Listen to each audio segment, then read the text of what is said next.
Hello, I am Raziel, and today I want to do a video and talking about the 6 current books for Horus Heresy. We've got the Exemplary Battle book coming out tomorrow, before pre-order, so out next week. But I do want to talk about the 6 books we have already, and how much value for money they are, and how good they are.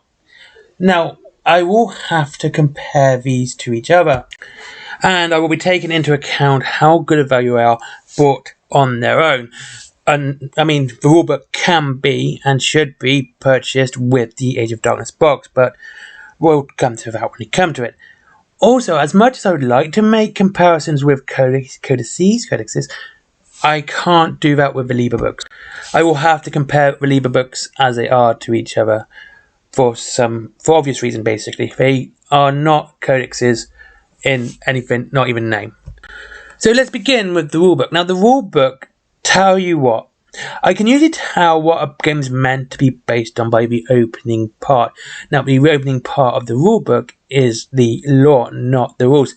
Now, I'm not a big fan of that. As a rulebook, I think rulebooks should, in fact, have the rules first and foremost. Them could be a little introductory, but having a vast amount of lore prior to the rules can be a pain in the bum when you're trying to look up the rule, because you have to go past so much before you get to the rules themselves.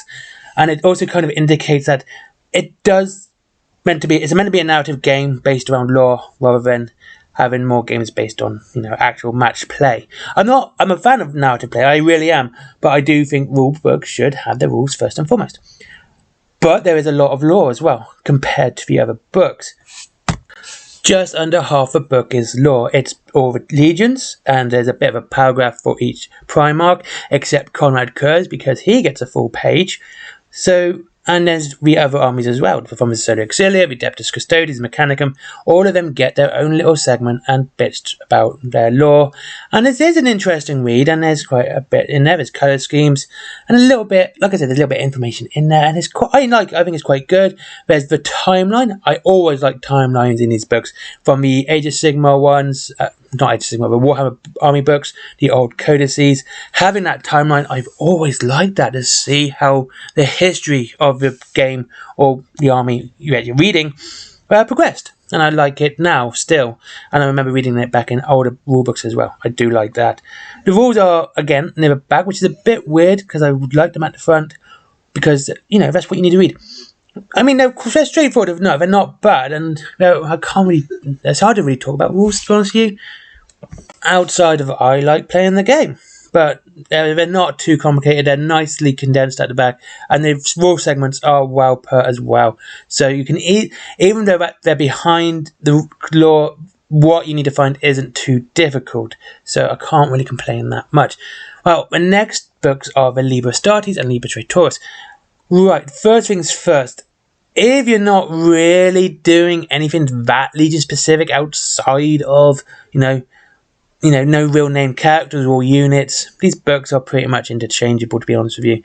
There are the odd reaction rules and special Legion rules which you'll need, but outside of that, there's not much, really. The first couple of groups are they're identical outside of literally changing Loyalist and Traitor around. So the actual main core units are the same, so there's no difference. Where the big difference comes in with these books, obviously, the legions themselves. And I think I like this, but here's the problem. There's not much lore in these books, I should say. There's about 3-4 pages for each legion, and that makes it a maximum of 32, 36 pages of lore, as well as a couple of pictures as well, for all of the legions. Comparatively to the lore in the rulebook, yeah, it's very slim, and I'm not a big fan. I would like to see more lore about each legion, a bit more about each Primarch, expanded upon what was in the rulebook, but it seems there's more legion-specific lore in the rulebook. Each individual unit gets its own bit, like in any codices as well.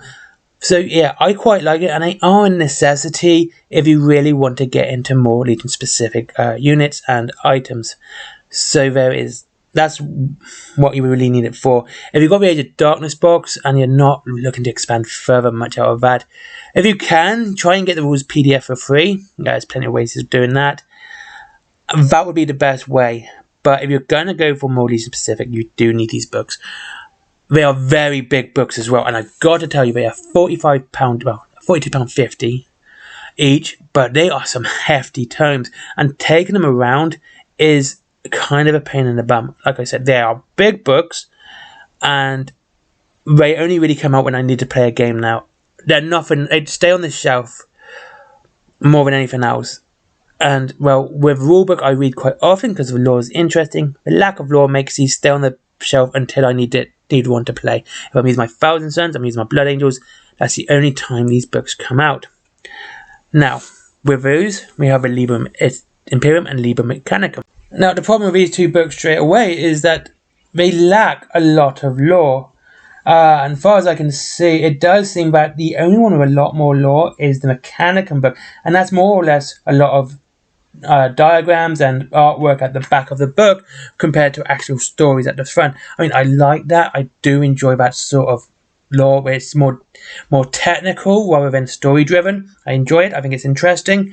But these books really do lack lore. So once again, unless I'm playing my Custodes or my Assassins, I mean, I got Mechanicum to just bring out the collection, so I read it, and it doesn't really come out because there's no necessity for me to bring it out outside if I start a Mechanicum book.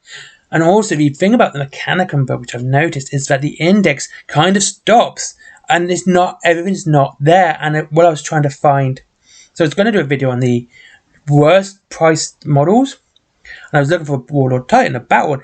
It's not there in the index, and it was very difficult to find. It looks like that the index stops halfway for no reason. Anyway, so these are necessities, but unless you're playing the game, there's very little reason to bring them out. So if you can find a way to get any of these Liber books out, or any of the rules, I should say, free of charge to download, that's the way you should go, rather than buying them. And it's such a shame because these should be really good books. And I know I didn't want to compare them to Codices, but it does remind me of the 3rd edition Codices when story took a back step to more rules. So that was just that. And finally, is a Siege of CTHONIA, which is the one I've been reading the last day. I spent all night reading it last night, and I like it. I do like it, and I like the fact that almost half it is lore. It's telling the story of Siege of CTHONIA. It's telling what the legions did and how they were involved. And it brings a lot of them in it as well. I see a lot of stories about Blood Angels, Thousand Suns, Death Guard. So yeah, I like it. And not only do you just see the Loyalist versus Traitors side, you see Loyalist Traitors, like there are Loyalist Thousand Suns in it, which again, it's something I quite like. So it's more of a deep dive into the lore rather than just a campaign book. And campaign books should be like that. The Siege of the Towers campaign for Imperialis is exactly the same. It's very narrative driven, and it has a lot of lore. So yes, I do like the Siege of CTHONIA. It's probably going to get a lot of reading from me because of the story element. The campaign side is okay, and you've got the Inductee as well. Rules for all different legions, but not all the different legions. So I've got to say, the Siege of CTHONIA is probably the best value for money because it's going to get a lot of use just for reading the stories alone. And I do think it's a shame. So my opinion on the Horus Heresy books today is that rather good for what they are. They're very technical books, especially the Liber books. And the rulebook does seem to be geared. I think this is a contradiction that bothers me. The rulebook is very much geared to be telling a story. And then you've got the Liber books, which are more about the rules of each faction. And then you have the Siege of CTHONIA, it goes back to telling a story. And that's what is a bit of it seems like a contradiction to me to have these very polar opposite type of books. From very technical, rules-driven books, such as Liber books, and then you have very story-driven books. I like them, and I wish we had more lore in the Liber books.